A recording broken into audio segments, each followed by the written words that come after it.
today's video I will be talking about my experience with couchsurfing as a solo female traveler, and this is based on my experience with couchsurfing when I traveled to the United States in 2017 and stayed with 3 different couchsurfing hosts in New York City and San Francisco.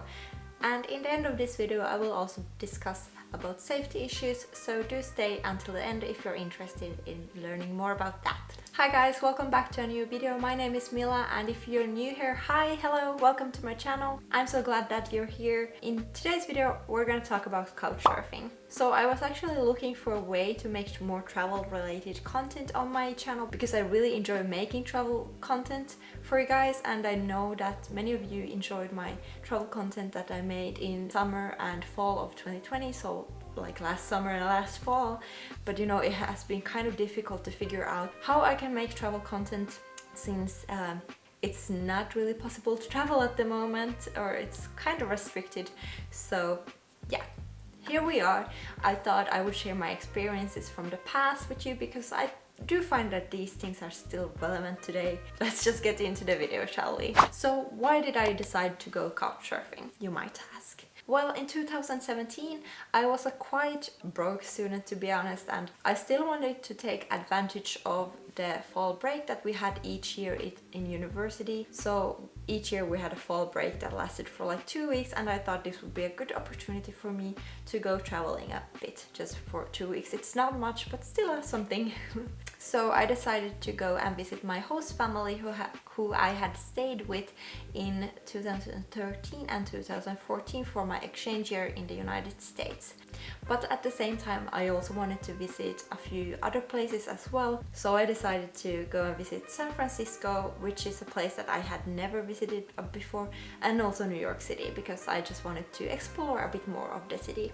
Now, being a rather broke student and also as someone who is traveling solo, I couldn't pay that much for accommodation, and accommodation in expensive cities like San Francisco and New York, it's expensive, you know. So, and also I was looking at hostels, and the prices in the United States for hostels, they're not that cheap. So I was looking for other affordable accommodation options and stumbled across couchsurfing. And I had actually heard about couchsurfing before, and I was really interested in it. So I thought this would be a great way to meet locals and save money, to be honest. So I decided to give it a go. So in early October of 2017 I landed in San Francisco after a quick layover in Stockholm, Sweden. Now I remember so clearly that I slept very well on the plane because I had taken some melatonin before I got on the plane to San Francisco, and I slept as a baby, and that was very nice because I didn't wake up until before we were landing. So just amazing.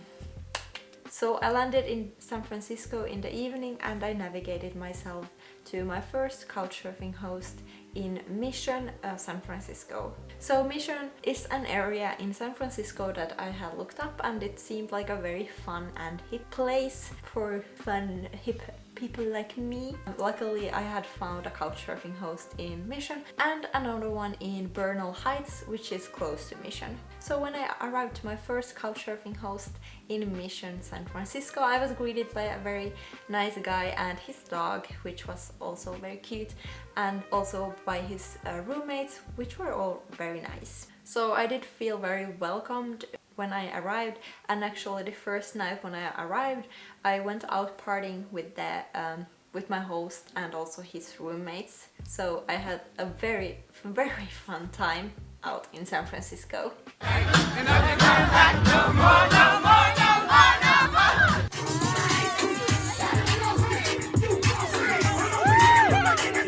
I also did have some dinner and go out for dinner with my host and his roommates, and I just had a wonderful time visiting Mission in San Francisco and staying with my first couchsurfing host. And this was a very pleasant surprise because, you know, it was the first time for me trying to travel through couchsurfing, and it was just a pleasant surprise, really. And my host even let me borrow his bike when I wanted to ride the bike over the Golden Gate Bridge and over to Sausalito, which is on the other side of a bridge. And yeah, it was just very nice of him. so I even saved a bit when I didn't need to rent a bike. By the way, if you're ever in San Francisco, I highly recommend biking or riding your bike over the Golden Gate Bridge. It's really nice, and especially if the weather is nice, you should definitely do it. The views are amazing, and there's also a really nice viewpoint on the other side of the bridge that you should definitely visit. And then from the Golden Gate Bridge you can ride your bike to Sausalito, which is a really nice, cute, small little city on the other side of the Golden Gate Bridge. And from there you can take the ferry back to San Francisco, and that just makes a really nice day trip if you're ever visiting San Francisco. So I highly recommend you do it.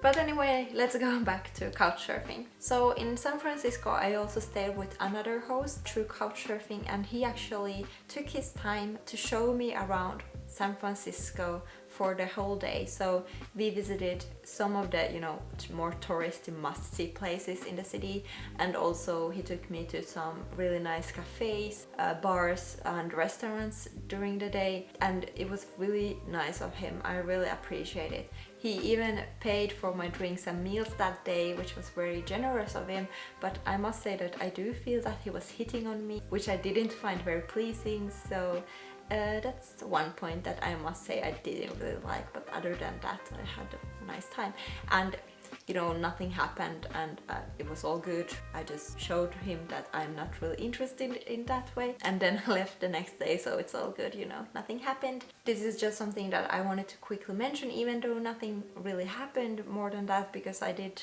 mention to him that I'm not interested in that way, and I did leave the next day, so all good. But I just wanted to quickly mention this because if you're traveling as a solo female traveler, then there is just a bigger risk that you can have these kind of experiences which are not so pleasant, and that's why I wanted to mention it. So just something to keep in mind if you're traveling alone. So I don't want to scare you, I just wanted to quickly mention it. So yeah, all good. So then after nearly a week in San Francisco, I flew over to Salt Lake City, Utah, and then I spent a week there with my host family, who kindly let me stay with them once again, kind of couchsurfing, but with people I know, so that was just lovely. And then after that I flew to New York City, and actually I found my couchsurfing host in New York City only 2 days before landing there. I was a bit in a hurry to find a house, but all good. So then I stayed in Brooklyn, New York City for 3 days and explored Manhattan and a bit of Brooklyn as well. So my couchsurfing host in New York was a really nice guy. He lived in Brooklyn, as already said, with his roommate, and also during my stay there was this couple, I think they were from Ukraine, who also stayed at my couchsurfing host's apartment at the same time as I was. So my host in New York, he worked during the day, so that's when I explored a bit of the city, and I mostly just strolled around Manhattan and the different areas there. But I also met up with this one guy that I had met on couchsurfing as well, and we met up in Greenwich Village, and he showed me some really nice vegan places in the area, and also just told me about the city and showed me around, which was really nice. So I spent a couple of hours with him, and that was really nice. So even if you're not staying with someone through couchsurfing, you can definitely still meet people, meet locals, and meet other travelers through the couchsurfing community, which I think is really nice. You can just message them and meet up at some place, and that's also a great way to meet locals and travelers alike. So I did also spend some time with my couchsurfing host in Brooklyn. We did watch a movie, and we also went out partying a bit one night, and that was also very nice. And he also showed me some nice places in Brooklyn, so that was nice. So I definitely encourage you to spend time with your couchsurfing host and not only kind of using them to get a free place. So even though I had some small issues with one of my couchsurfing hosts in San Francisco, I still in general had a very wonderful time couchsurfing. It was a really good experience, and I definitely encourage other people to explore the world of couchsurfing. And I'm definitely open to try couchsurfing again sometime once the world is more open, and if I'm traveling solo, and why not even if I'm traveling with some friends or my boyfriend. I think it's a great way to meet people, and even though if I wouldn't stay with someone through couchsurfing, it's still a great way to meet up with other people. So the great things about couchsurfing now, when I have talked a bit about my experiences, is that couchsurfing is a great way to meet locals and also other travelers. And it's also a less touristy way of traveling. You get to see the cities and places that you visit from a different perspective when you're not only staying in hostels or hotels with just travelers or by yourself, because you get to see the city in best case scenarios through your couchsurfing hosts and the people that you meet through couchsurfing. And it's much more fun than staying by yourself in hotels or motels, and also cheaper than hostels. And I think in general, couchsurfing is just a different way of traveling in a good sense. So now I want to discuss a bit about safety, because I think this might be an issue or topic that a lot of people are concerned about and want me to discuss about. So here are some of my thoughts on this topic, and also some tips to you if you're ever gonna try couchsurfing.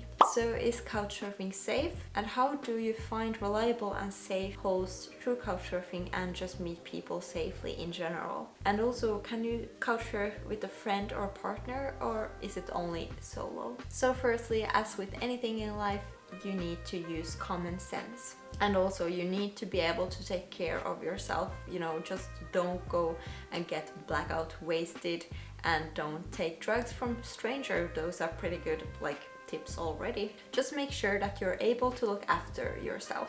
Also make sure that someone, like a family member or a friend, knows where you're staying and knows how you're doing. So just keep them updated, you know, let them know the name and address of your couchsurfing host, and also just keep them updated during your travels, how you're doing. Also, I do want to point out to follow your gut feeling. So if something feels strange, or you have a bad feeling about someone you meet through couchsurfing, whether it is someone you just meet up with or someone you're staying with, then just leave the situation. You can and you should be picky about who you're staying with when you're couchsurfing. So, you know, you don't need to stay with the first person that offers you their place if it doesn't feel good, or it doesn't feel right, or you have a bad feeling about the whole situation. And if you then arrive somewhere and you don't feel comfortable with the situation, just say, thank you for offering your place, but I don't feel like staying, and goodbye. You know, don't make it too complicated. If you feel uncomfortable with the situation, just leave. Of course, if you're not comfortable with meeting strangers at all, or you're not very social, then couchsurfing just might not be for you, because you still need to be quite open-minded and social with if you're going couchsurfing, because, you know, you meet new people. Anyway, a good tip that I heard from another couchsurfer was that when you know your host's address, you can look up some places like bars, restaurants or cafes nearby, so you have a place to go if you just for some reason don't feel like staying with your host. So, you know, just have a place in mind where you can go to look up a hotel or a hostel or another couchsurfing host if you for some reason just want to leave your current couchsurfing host. I would say that couchsurfing is safe when used properly. So, you know, there is a risk with pretty much everything in life. Like, you know, you could choke on your food and you could get hit by a car when you're walking down your street. So just keep in mind that there is a risk. But, you know, if you're careful, use common sense and follow your gut feeling, then you'll be fine. And also make sure that you choose a couchsurfing host with a lot of positive reviews and someone who is verified, so that way you can assure that they are reliable. And the same goes if you're just meeting up with people through couchsurfing. So use common sense, follow your gut feeling, and be careful, and you'll be fine. And of course, you can go couchsurfing with a friend or family member or partner or whoever you want to go couchsurfing with. But just keep in mind that a lot of couchsurfing hosts prefer to accommodate one person at a time. And now you might ask why that is. And that might be because of a lot of different reasons. Maybe they don't have space for more than one person. There are a lot of cities in the world that are quite crowded and where people live in really small apartments. So maybe they only have a place for one person to stay, and maybe they just feel like if they take too many people there at the time, then they don't really get to know you that well. So that might be some of the reasons I haven't hosted myself, so I don't know. But you know, just keep this in mind. And also some couchsurfing hosts who do accommodate more than one person at a time still wants the other person to make or to have a couchsurfing profile as well. So just consider that. So that was all that I wanted to go through today. I hope you found this insightful and maybe even inspiring. Maybe this gave you some inspiration for your future travels. At least I hope it did, and I hope this was helpful to some of you. So I had a really good experience with couchsurfing in 2017, and I am very much open to trying it again someday. And I do hope that maybe this encouraged you to try couchsurfing too, because I think it's a great way to meet locals and travelers. So yeah. Comment your favorite emoji if you watched this far, because if you did, thank you. And I will see you in my next video. So see you next week, guys. Bye!